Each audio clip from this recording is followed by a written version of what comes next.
우물쭈물하지 말고 믿고 가라 라는 제목으로 여호수아 3장 15절 16절 나누도록 하겠습니다. 요단이 곡식 거두는 시기에는 항상 은덕에 넘치더라. 궤를 맨 자들이 요단에 이르며 궤를 맨 제사장들의 발이 물가에 잠기자. 16절입니다. 곧 위에서부터 흘러내리던 물이 거쳐서 제사장들의 발이 물에 잠기자. 그때 흐르던 강물이 거쳤다라고 말씀하고 계십니다. 여러분, 머뭇거리다 이 뜻은 어떤 모양을 하고 있는 상태입니까? 선택과 결정을 해야 할 시기에 선택도 하지 못하고 결정도 하지 못해서 중간 어디에서 마음이 어수선해진 상태의 모양을 우리는 머뭇거리다, 우물쭈물하다 그렇게 얘기하죠. 결정도 안 돼 있고 선택도 안 돼 있는데 마음만 어수선하고 그 상태가 계속되면 어떤 결과가 벌어집니까?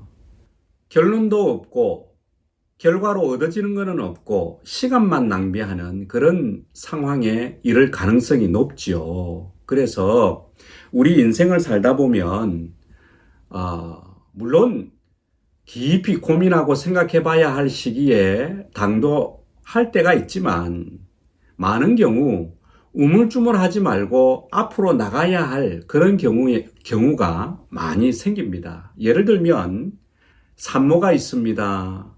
막 산통이 옵니다. 아주 심각하게. 그러면 우물쭈물할 겨를이 없습니다. 119를 부르든지 택시를 잡아 타든지 자가용을 타서 신속하게 병원으로 달려가야 합니다. 총상을 입은 환자가 있습니다. 살이 지금 썩어 들어갈 판입니다. 어떻게 해야 됩니까? 수술할지 말지 우물쭈물 머뭇거릴 여유가 없습니다. 왜냐하면 여유 부리다가 오히려 더 썩기 때문에 그렇죠. 바로 수술대에 가서 썩어 들어가는 그 부위를 잘라내야 하는 것입니다. 독수리가 있습니다. 어느 날 배가 너무 고파서 하늘을 막 날고 있는데 쪽제비가 막 달려가는 것을 보았습니다. 그래서 독수리가 쏜살같이 내려가서 쪽제비를 잡았습니다. 낚아챘죠. 그런데 이 쪽제비가 자기도 살려고 독수리의 가슴팍을 팍 깨물었습니다. 그리고 마구 찢어버렸습니다. 독수리가 발로 쪽제비를 이렇게 밀쳐서 그냥 땅에 떨어뜨리면 되었을 텐데 독수리가 우물쭈물 하는 것입니다. 배가 너무 고파서 쪽제비는 잡아 먹어야 되겠는데 가슴팍은 막 물려서 아파오고 그래서 내치지 못하고 우물쭈물 머뭇거리다가 결국은 쪽제비가 그 독수리 가슴팍을 막 다 헤쳐서 독수리가 죽게 되었다. 이런 우화도 있습니다. 여러분, 우물쭈물 하다가 오히려 심각한 결과에 봉착하는 경우도 많이 생기죠. 우물쭈물 하지 말아야 할 것, 머뭇거리지 말아야 할 것, 그 중에 아주 중요한 것 하나는 신앙입니다. 우리 신앙의 삶, 영적인 삶, 이 삶은 머뭇거려서는 안 되는 삶입니다. 우물쭈물하고 중간에서 우왕좌왕하는 삶이 되어서는 안 된다는 것이지요. 그래서 선지자 엘리야는 구약 성경에 보면 바알신을 섬기던 사람들, 그런 사람들 앞에서 백성들 앞에서 얘기했던 것이죠. 머뭇거리지 마라. 언제까지 하나님을 믿는 그 신앙이 머뭇거리고 우물쭈물 하려느냐? 하나님 믿는 신앙은 하나님을 향해서 분명해야 한다. 머뭇거림이 없어야 한다. 선지자 엘리야가 이렇게 얘기한 거죠. 영적인 삶은 특별히 사단과 영적인 전쟁을 하는 상황이기 때문에 우물쭈물해서는 안 됩니다. 말씀 앞에서 살아가는 삶, 말씀에 순종하고 살아가는 삶, 해야 되나 말아야 되나, 나에게 유익이 되나 유익이 안 되나, 이거 우물쭈물하면서 따지는 그 삶은 영적인 삶에 결코 건강하지 않다는 것이지요. 그 사이에 비집고 그 시간에 들어오는 사단이 있다는 것이지요. 결국은 나에게 손해다. 하나님 말씀 앞에서 순종하는 삶, 머뭇거리지 마라. 복음을 전할 때 영혼들을 만나는 삶, 뭔가 겁이 나서 우물쭈물하고 멈추지 마라. 때를 놓친다. 담대하게 멈추지 말고 다가가서 복음 전해라. 믿음으로 살아가는 삶, 이건 믿음으로 해야 되나 말아야 되나 우물쭈물할 겨를이 없다는 것이죠. 사단은 비집고 들어온다. 사단에게 틈을 주지 말라. 에베소서 4장 27절에 말씀하지 않습니까? 사단은 분명 틈을 비집고 들어옵니다. 어떤 틈이요? 머뭇거리는 틈, 우물쭈물하는 틈을 비집고 들어오기 때문에 말씀에 순종하는 삶, 복음 전하는 삶, 믿음으로 살아가는 삶, 예배 드리는 삶, 우물쭈물하지 마라. 머뭇거리지 마라. 해야 될지 말아야 될지 고민하지 마라. 그것이 하나님 뜻이면 그냥 가는 것입니다. 이것이 믿음의 삶, 영적인 삶, 건강한 신앙생활의 모습인 것이라 이런 말입니다. 우리 인생에는 언제나 장애물이 다가옵니다. 장애물이 없는 인생은 한 번도 없습니다. 신앙생활을 합니다. 그렇다고 해서 장애물이 없는 것은 아닙니다. 계속해서 장애물이 다가오죠. 모세를 보십시오. 하나님께서 이집트를 나와서 가나안 땅으로 가라고 말씀하셨죠. 그러면 순적하게 가면 좋겠는데 앞에 홍해가 놓여 있지 않습니까? 홍해는 그냥 시골 시냇물이 아닙니다. 엄청난 바다입니다. 그 앞에 맞닥뜨리게 된 것이지요. 이집트를 떠날 때. 아브라함이요. 창세기 12장에 보면 본토 친척 아비집을 떠나서 저 약속의 땅 가나안 땅으로 가라고 말씀하셨죠. 그 길이가 1000km가 넘습니다. 그런데 중간에 뭐가 있습니까? 유프라테스 강이 있죠. 본토 친척 아비집을 떠나서 그냥 순적하게 가면 될 텐데 유프라테스 강, 유브라데 강이 거기에 놓여 있었던 것입니다. 모세와 아브라함이 이 장애물, 홍해라는 장애물, 유프라테스 강 장애물이 있을 때 그들은 어떻게 했습니까? 우물쭈물 하지 않았습니다. 하나님을 향해서 믿음의 고백을 하고 그 강을 넘어갔습니다. 모세의 경우를 잘 읽어보시기 바랍니다. 공통점은 장애물을 믿음으로 넘어서 계속해서 약속의 땅으로 나아갔다는 것이죠. 우리의 모습은 어떻습니까? 우리의 삶 가운데서 우물쭈물해서 내 앞에 강이 있구나. 시냇물이든 강이든 바다든 내 앞에 놓여있는 장애물이 있구나. 그 장애물 때문에 우물쭈물하고 머뭇거리고 지금 멈춰서 있지 않습니까?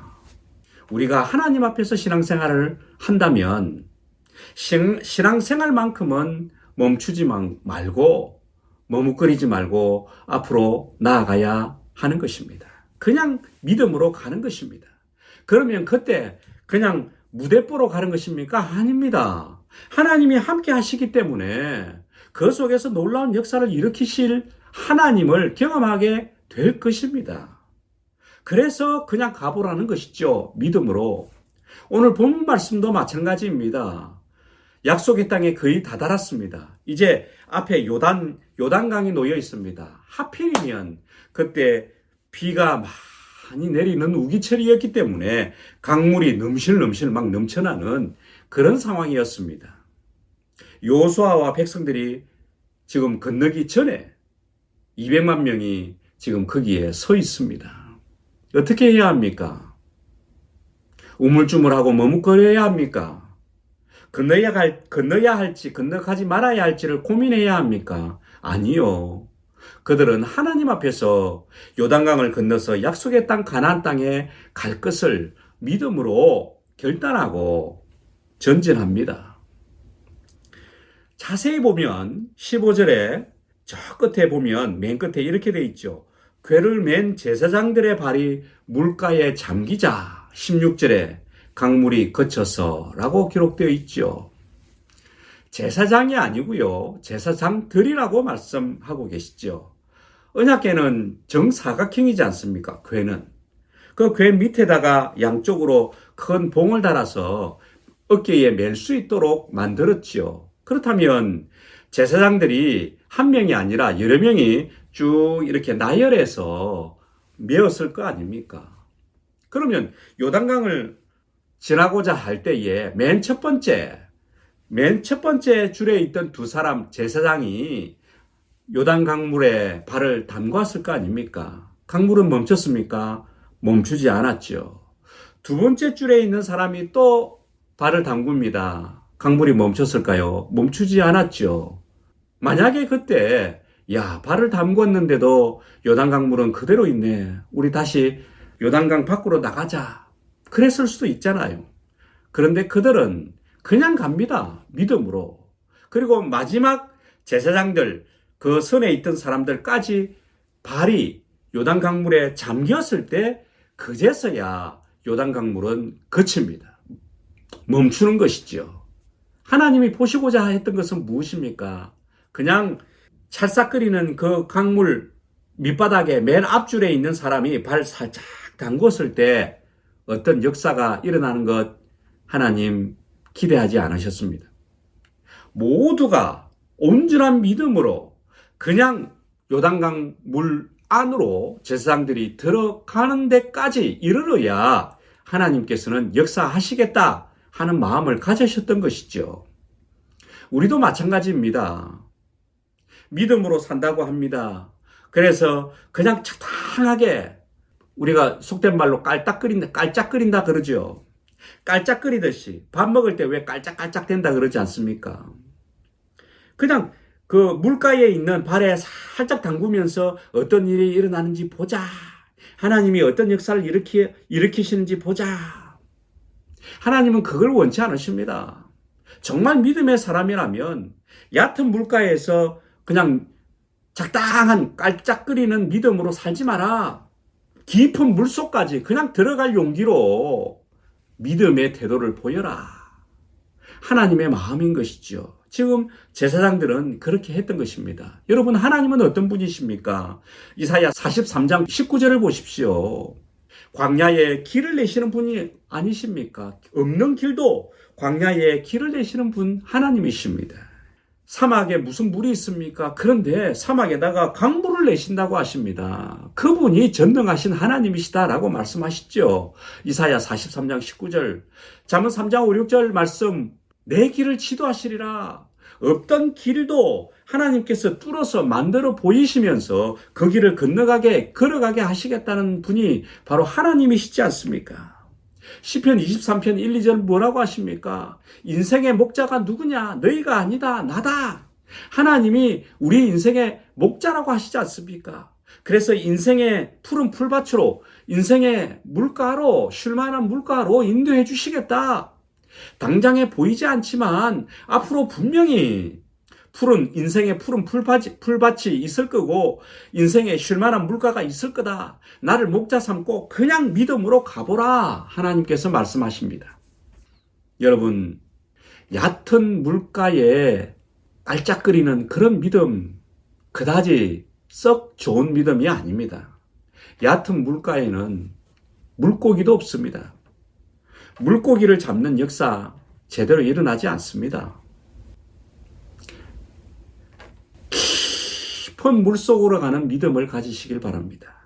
깊은 물속까지라도 담대하게 나아갈 믿음을 가지시길 바랍니다. 깊은 물속에 대어가 있습니다. 하나님의 역사는 그곳에서 대어를 낚듯이 엄청난 큰 역사를 준비하고 계시다는 것입니다. 모세처럼, 아브라함처럼, 요수아처럼 홍해라는 장애물, 유프라테스 강이라는 장애물, 또 요단강이라는 장애물이 있을지라도 그 장애물 전능하신 하나님 굳게 믿고 우물쭈물 머뭇거리지 말고 믿음으로 그냥 앞으로 나아가 보시길 바랍니다. 깊은 물속이라도 내가 하나님 믿고 가보겠다는 그 믿음 갖고 그냥 가보시기를 바랍니다. 그 물 안에 놀라운 하나님의 역사가 기다리고 있습니다. 하나님은 우리를 죽이시는 분이 아니라 살리시는 분이십니다. 오히려 하나님의 놀라운 축복을 준비하고 계시고 우리의 믿음의 걸음 속에서 놀라운 축복을 해주시는 분이 바로 하나님이십니다. 장애물을 뛰어넘고 믿음으로 앞으로 머뭇거리지 말고 가심으로 하나님의 놀라운 은혜, 하나님의 놀라운 축복, 역사를, 그래서 대열을 낚아보시는 경험들을 하는 우리 믿음의 사람들 다 되시기를 축복합니다. 기도하시겠습니다. 아버지 하나님 감사합니다. 오늘도 귀한 말씀을 나누었습니다. 머뭇거리지 말고 그냥 믿음으로 가라는 말씀이었습니다. 모세처럼 또 아브라함처럼 여호수아처럼 제사장들처럼 머뭇거림 없이 비록 장애물이 앞에 놓였을지라도 광야의 길을 내시고 사막에 강물을 내시는 하나님, 우리 인생의 목자 되신 그 하나님, 내 길을 뚫어서라도 인도하시는 그 하나님 굳게 믿고 우물쭈물 대다가 시간 다 보내지 말고 그냥 그 하나님 믿고 앞으로 나아감으로 얕은 물가에서 깔짝거리는 믿음의 사람이 아니라 깊은 물속까지라도 나아가는 담대한 믿음의 사람들 되어서 놀라운 하나님의 은혜, 하나님의 역사를 경험하는 축복이 함께하는 모든 분들 속에 힘있게 임할 수 있도록 주님 축복해 주옵소서. 예수님의 이름으로 기도합니다. 아멘. 이제 금요 기도 시간입니다. 기도 가운데서 하나님 만나시고 하나님의 놀라운 은혜 누리시면서 또 깊은 물속까지라도 가보겠습니다. 믿음의 고백 속에서 우리의 믿음이 더욱더 확장되어지고 깊어지는, 그래서 하나님의 놀라운 역사를 경험하는 은혜가 여러분들 속에 임하기를 축복합니다. 감사합니다.